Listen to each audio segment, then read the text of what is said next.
me Skelmamim. Hey everyone, how y'all doing? In my last video I asked you guys to tell me what you want me to talk about in my new video. This is that new video and I got a lot of questions about self-harm. So this video is going to be about self-harm. And I selected 3 questions and the first question is: a friend of mine stopped cutting a few years ago and he said that the feeling, the urge, never goes away. If it doesn't mean I can't stop cutting. And I'm combining this question with the second question. What do you think it means if a person wants to self-harm, even when there aren't any negative thoughts or even bad things happening to them? They just want to self-harm, just to, well, self-harm. Is that when the self-harm becomes an addiction? Well, first of all, I want to try to explain how self-harm can become so important to someone. There are many reasons why people self-harm. Maybe something terrible happened to you, maybe not. Maybe there's too much pressure on you. And maybe there's not any pressure at all. Maybe you feel like screaming. Maybe you are slowly going into this state of total numbness because life is just too boring for you to participate. And you need that pain, or you even feel like you deserve it, or something in between all that. You are lost, not in touch with yourself. Yourself? Who are you anyway? Who is it that you want to become? But there is one thing that is yours, and yours to keep. Your secret, your self-harm. But why is this so appealing? Why do you want to keep it a secret? Well, to me, the way a person self-harms is unique. Some people have certain routines or even have things that they need to do. It's a dialogue between you and your body. Finally, you found something that truly listens to you. You learn so much about yourself when you self-harm. It can become the most important thing in the world to you.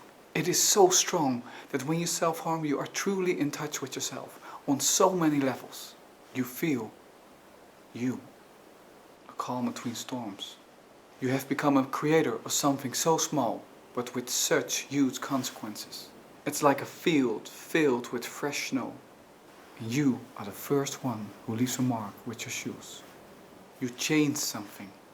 And after you left that mark there, the world will never be the same. And that very same mark is proof that you exist. I know this is way out there, but when someone needs to cut themselves to see if there's still blood running through their veins, they actually want to know if they are still alive, if they are still themselves. And when they don't self-harm, maybe they don't even feel lost or out of control, but they want to feel that me feeling again. And self-harm will give you all that. Yes, you are addicted. You are addicted to self-harm. You are addicted to yourself. So, now maybe you have a little idea what self-harm can mean for someone. But you know, people, self-harm does not define you. It's just a summary of a book that has your name written on it. Self-injury is not the worst thing in the world. But when you start to depend on it, it can become a real problem. Sure, the whole ritual can make you feel alive and in touch with yourself again. And in control again. And the endorphins and often adrenaline that is released because of self-injury can make you feel calm, comfortable and energetic. And you really needed to feel that again. You were able to stop time for a moment. Just to realize that you didn't. And the world that you are part of moved on. But you are like, hey, I can do it again. And again. And again. Till you need to do it in a more severe way to get the same result of yourself again. And yes, the addiction is born. You are not in control anymore. Self-harm is in control. And yes, a comparison with alcoholism or dealing with drugs is easily made. And I personally think that the phrase, once a cutter, always a cutter, is true. But no, that doesn't mean that you will have to keep harming yourself all your life. What you need is a replacement. Well, to release the same amount of endorphins and adrenaline in a healthy way, you can do the following things. 1. Eat spicy food. It can trigger the brain to release endorphins because it thinks the mouth is on fire. 2. Make sure that you cry and laugh enough. I know crying can be difficult, but I, for example, like to watch cartoons before I go to sleep. And that really helps. Make it a daily routine. Number 3. Spend more time in the sun. Number 4. Classical music. I listen to the soundtrack of The Village a lot, and they say that 30 minutes of classical music is equal to 1 pill of Valium.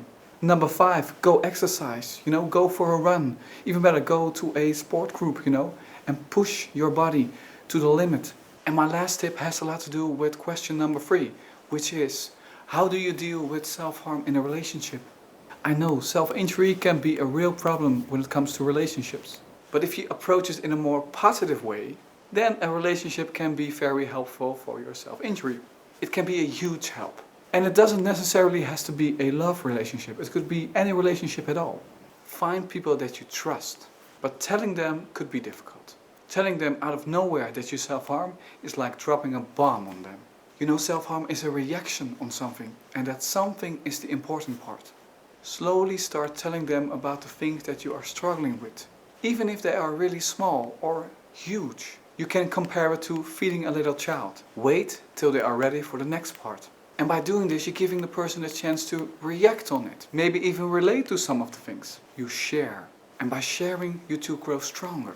And maybe you will even learn more about your own struggle by doing this. Eventually, you can tell the person that you are not always dealing with these struggles in a healthy way. And you can tell them about your self-harm.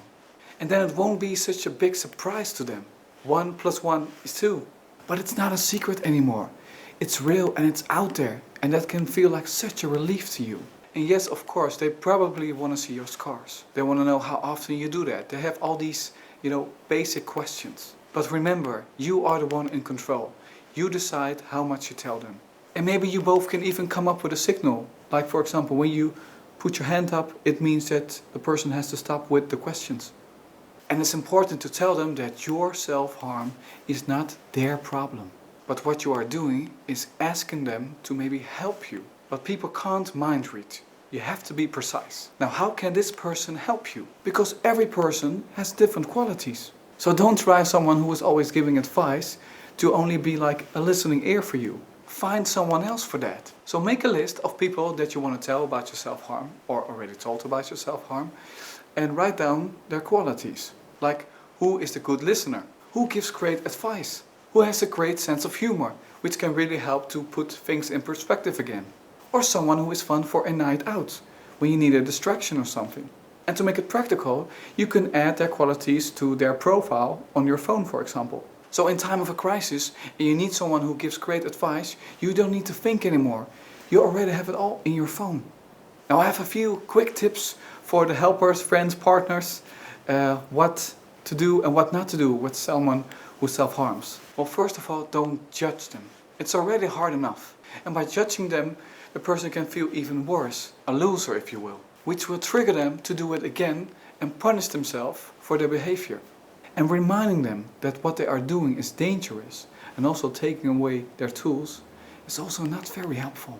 You will lose their trust and it will become their own little secret again and you won't be able to come close again. What is important is that you are there for them. Make sure you have an agreement on how you two can help each other with this self-harm thing. Express your own feelings in a natural, not judging way. Tell them what you want and what you need. And don't tell them what you don't want and what you don't need. It's exactly the same, but it makes a lot of difference. And let them know that you listen to them, because that's the most important thing. And everyone who self-harms, try to work on those problems. Because no one just starts self-harming out of the blue. There are reasons. Urges to self-harm are an indication of issues that need to be dealt with. Now, what are those issues? And remember, sometimes the smallest things can have the biggest impact on you. Now be well, everyone, and I'll talk to you very soon. Bye-bye.